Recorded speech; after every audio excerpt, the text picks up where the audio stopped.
Hi guys, good evening, Piyabutang, Assalamualaikum, and magandang gabi sa lahat. Guys, tuloy ko po ang His Runaway Wife, Chapter 9.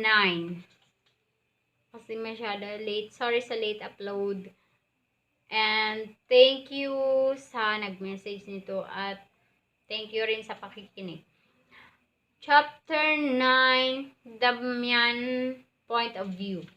I'll never forget the last conversation I had with my father, though at that time, I didn't know it was going to be the last time I would have a conversation with him. It was a day before he had the heart attack.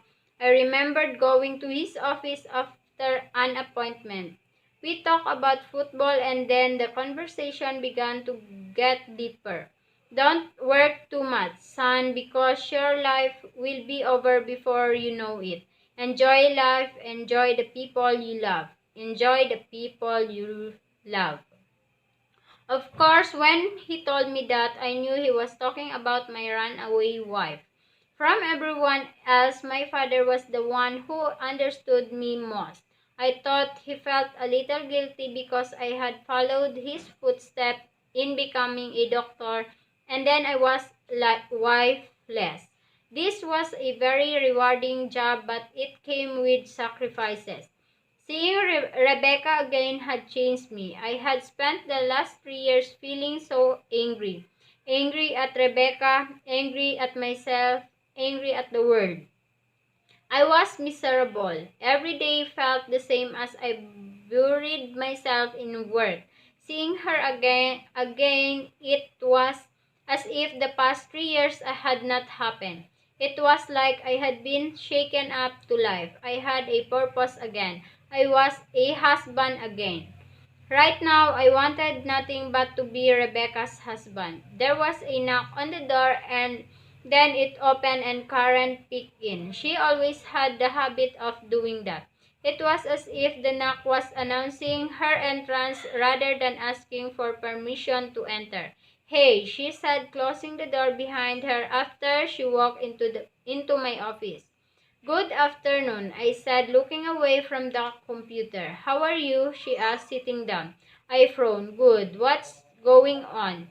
Karen and I met back in medical school. We actually dated for a few months before I met Rebecca. We lost contact after graduation until my father hired her about a year ago. She was also a pediatrician. She smiled. "The nurses said you seemed weird today. The nurses. I swear they needed to just do their job instead of being gossipers on the side." "Weird? How?" "I don't know. Cheerful?" I chuckled. "I should smile more often, huh?"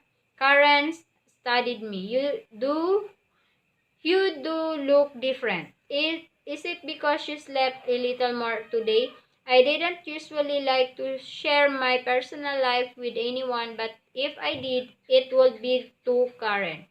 "Rebecca came back," I said after a moment. "Did she came back though?"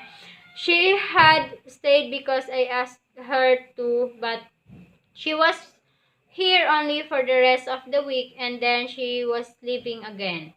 That thought haunted me. I didn't want her to leave. I needed to do something. "What?" Karen looked shocked. "What do you mean she returned? When?" "Yesterday." Had it been just yesterday, it felt like so much had happened. At the same time, I was happy it was only yesterday. It meant I still had a few more days with her. "And you took her back, just like that?"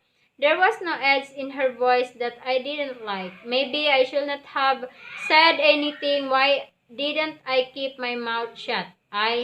Karen. She leaned across the table so she could hold my gaze. "No, I'm sorry, Damian, but she left you. She hurt you, or did you forget that already?" I was not happy. Those words have been haunting me ever since Rebecca said them. She was not happy as her husband. I had vowed to make her happy and I had failed. I was never there for her. On the day that she left, I had worked for 12 hours straight and I didn't realize she was gone until the next morning when I woke up to an empty bed. She was gone for 3 years, Karen continued, without calling you or even giving you an explanation, and now she came back like nothing. She is my wife, I said in a low voice. Only on a piece of paper. She has not been your wife for the past 3 years, Damian. I took a deep breath as I ran hand through my hair. Karen, I am not an idiot. I know what I'm doing. I didn't need to be reminded that Rebecca had left for 3 years. I had that present in my head. It sort of still felt unreal that she was here. The thing was that, yes, I was angry at her for leaving without saying anything to me. I still didn't know what she had been doing for the past 3 years. But when I looked at her, when I talked to her, none of that mattered. What mattered was that she was here, with me. I glanced at my phone and contemplated calling her. It felt like she was going to disappear any second. I reached for the phone. Yeah, I'm calling her. I stood up. I have an appointment. Karen stood up with me and stepped in front of me, placing her hand on my arms. Damian, she said, looking at me with her black eye. I looked down at her and found myself comparing her to Rebecca. They looked nothing alike. Karen's eyes were darker and her hair was curly with highlights all over it. Karen was pretty, but Becca was beautiful. I knew my opinion was biased since Rebecca was my wife, but Rebecca's beauty seems natural and unique. Rebecca doesn't deserve you, Karen said. I'm going to ask you to stay out of it, Karen, I said, trying not to sound as annoyed as I was. I never should have told her anything. And to please keep your hands to yourself, I said, grabbing her hand and pulling it away. I walked past her, dialing Rebecca on my way out. I went into the examining room across the hall. I could hear children laughing and yelling in the waiting room with the TV playing in the background. Hello. I smiled at the sound of her voice. The anger seems to diminish. Sorry, may lamok kayo. Sana ako. Rebecca, Damian, hey, how are you? I had missed talking to her. Did I used to call her at random times during the day before she left? Good. I'm going through my clothes, she posed. I didn't think you'd keep them. My mother was the one who had gone into my closet and packed all of Rebecca's clothes into suitcase a few months after she left. When she attempted to throw them away, I took them and hid them in my closet. I guess it was as if I was holding on to her somehow by doing that. It drove my mother crazy. I was not looking through your things, Rebecca said quickly when I didn't say anything. Well, maybe I was a little. She laughed nervously. I chuckled. Well, they're yours, so it doesn't matter, I paused. Listen, I wanted to take you out tonight. Tonight, where? I'm not sure. Maybe out to dinner? Catch a movie or something? Catch a movie or something. I sounded like a college boy all over again. God, what was wrong with me? Like a date? Well, yes, a date. I was asking my wife out on a date. Why was that so strange? I tried to remember the last time Rebecca and I were on a date and I could not remember. We did used to go out before she left, right? Oh, okay, I repeated. I'll pick you up at around 6. Okay, I'll be ready by then. All right, I smiled. Bye, Rebecca. Bye, Damian. I hung up with a stupid grin on my face. I had a date with my wife. When I got home in the evening, I found Alexa in the living room. She was cuddled up with a blanket and watching TV.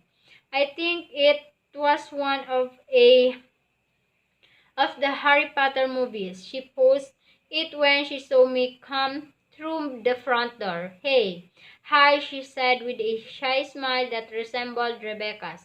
Sorry, I got tired of being in the bed, so I moved here. This is your house, Alexa. You can do as you'd like.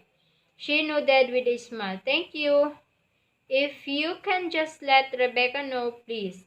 I chuckled, then I looked down the hallway. I could see the light of my room on. She's still getting ready, Alexa said. Rebecca, Damian is here. Coming, Rebecca called from the room. I sat on the couch. So what are you watching? Harry Potter and the Goblet of Fire. She paused and looked at me. Do you like Harry Potter? I shrugged. I've never watched the movies. I don't really have time. She looked disappointed. Well, if you want to be my brother-in-law, you need to watch all of the Harry Potter movies. I chuckled. I'll get to it then. She smiled. I'm just kidding, but no, really, she said as she pressed play. I don't think I ever thanked you, I said. After a moment, for calling me, telling me where Rebecca was. I said when she looked at me confused. Oh, you're welcome. She glanced down the hall and bit her lip. My sister gave up a lot to come and take care of me, and you were one of them. She looked at me. I just want her to, have a life of her own. I want her to be happy. Before I could ask her more about what she meant, Rebecca appeared from the hallway. She was wearing a black pencil dress that went down just above her knees with high heels. The dress hugged her perfect curves and her legs looked absolutely radiant. I knew the dress was in the suitcase that were in the closet. She must have taken them out and washed them. Good. I wanted her to feel right at home because this was her home. Sorry, I'm ready, she said. I cleared my throat as I stood up. Rebecca, you look absolutely radiant. She smiled as she looked down sheepishly. Think I tried. She was wearing red lipstick. I love her in red lipstick. All right, let's go, I said, opening the door. Well, be back soon, Rebecca told Alexa, who rolled her eyes at her. I'm 18, Becca. I'll be fine. Right, Rebecca said, then walked out the door. It was dark outside as we walked to my car. I thought about how back in the days a date would always end in a kiss. I hope I had the same luck tonight. Naisip niyo pa yun? Wait lang guys ha.